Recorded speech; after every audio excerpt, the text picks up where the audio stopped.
I'm 34M, wife is 32F, brother is 27 and brother's girlfriend is 26F. I'm looking for advice here because this is completely over my head, and my initial reaction to this is probably way off. My brother has been dating his GIF for about a year now. She's a nice girl, but at times her behavior is odd and erratic. She asked over and over again to babysit for my kids, girl and boy, 3 and 5. My wife and I have always said no. This weekend we had a barbecue, and she was acting extremely strangely, only speaking in a baby voice, not talking to any of the adults, running around with the kids. My wife pulled me aside at one point extremely upset. She has found her, in our 3-year-old's room, in her playpen ball pit area, sucking her thumb covered in our daughter's blankets with all of her stuffed animals. My wife was completely confused as to what was going on, and when she asked my brother's girlfriend what she was doing, she responded in a baby voice that she was tired and needed nappies. My wife came immediately to get me, and we both confronted my brother to ask him what the hell was going on. My brother got extremely embarrassed. He said that his girlfriend has dissociative identity disorder, and one of her alters is a 3-year-old girl. My wife and I don't know anything about this disorder, so we didn't really say anything, just told him to please go get her and keep her out of our kids' room. He went to get her, but within 15 minutes he still wasn't out. I went to go see what was going on, and his girlfriend was extremely upset, insisting that he calls her Avalyn, our daughter's name. That was the last straw for my wife. She told her to leave. Brother's girlfriend started straight up sobbing, using her baby voice saying she's confused and doesn't understand why everyone is being mean to her and calling her the wrong name.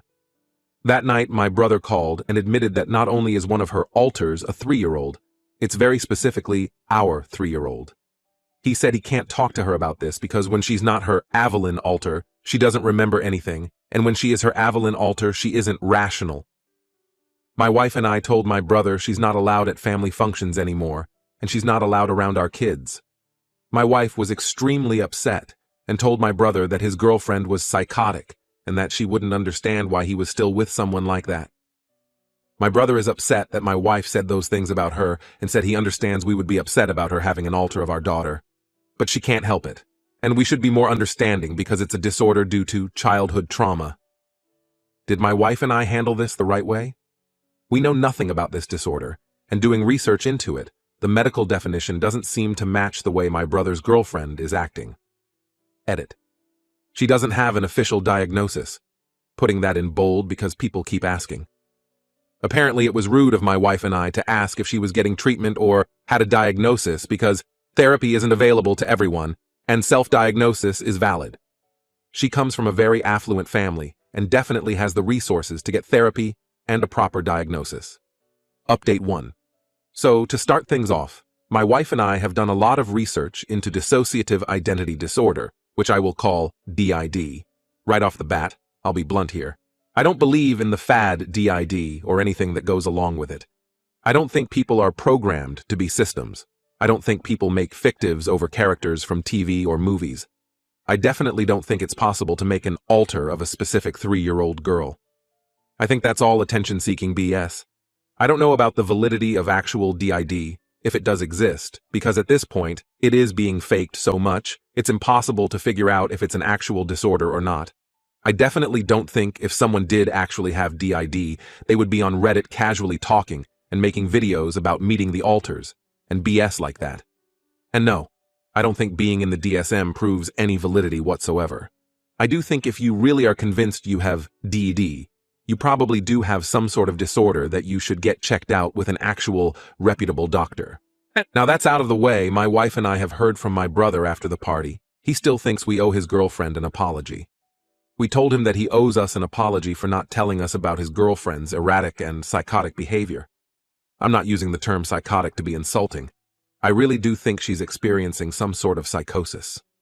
My wife told him that due to his extraordinary lack of judgment in bringing her around our family and our kids, when he knew about this, we didn't really feel comfortable having him around our children without one of us directly there either. We encouraged him to get her to see an actual doctor and get checked out. We told him we'd be willing to help her look for doctors in the area if she needed support and didn't want to involve her family in this for whatever reason. But we also told him, under no circumstances will she be allowed around our children again unless she goes through intensive therapy, realizes what she did was wrong, and apologizes for it. Thanks to everyone for pushing us in the right direction as to what to do. We really appreciated all of your input and comments. To clarify, I'm not saying DID isn't real. I don't know. I think you all know what DID fad I'm taking about. I don't believe in the social media DID, the meet the alters and watch me switch BS. And yes, she does have a TikTok account where she does pretend to be my daughter. Final update. I'm 34M, wife is 32F, brother is 27 mens, and brother's girlfriend is 26F. My wife and I recently found my brother's girlfriend in our 3-year-old daughter's room. She refused to leave and was insisting her name was my daughter's. We found out she is convinced she has dissociative identity disorder, and one of her alters is my daughter. This is probably going to be my last update because we have since cut off all contact with her and my brother and are in contact with the police. She refused to get inpatient psychiatric help willingly, but her family put her under a 5150. Long story short, she approached our child while she was at the park with the nanny. Luckily, the nanny knows about the situation and removed our daughter immediately, contacted the police, and then contacted us. She tried to tell our nanny that we had told her to pick up our daughter and take her to her grandmother's house. She waited until it was close to the end of our nanny's shift to make it more believable. Luckily, the nanny didn't even engage with her. She just picked up our daughter and walked away, recording the entire incident to have proof. She ran after the nanny, telling our daughter, "Go ahead, Evelyn, tell her you know me. We're going to go to Grandma's." Her family told us that there has never been any abuse in the family. She has never claimed to them that she has DID, though they have long suspected she has histrionic personality disorder. My brother has not contacted us since this happened, but my wife doesn't want contact with him anyway, and I agree with her. Again, thanks for all of your advice and well wishes. Though she's never allowed around my family again, I'm incredibly happy she's getting the help she needs and hope her recovery and treatment go well for her, and I wish her the best. Edit. We have cameras and have installed more after the first incident on the perimeter of our property as well as outside of our children's rooms. We're in the process of getting a restraining order. We have given our nanny a large raise. We are beyond thankful for her quick and rational thinking. ETA. The nanny got a raise immediately after this. My wife is also taking her for a spa day this weekend.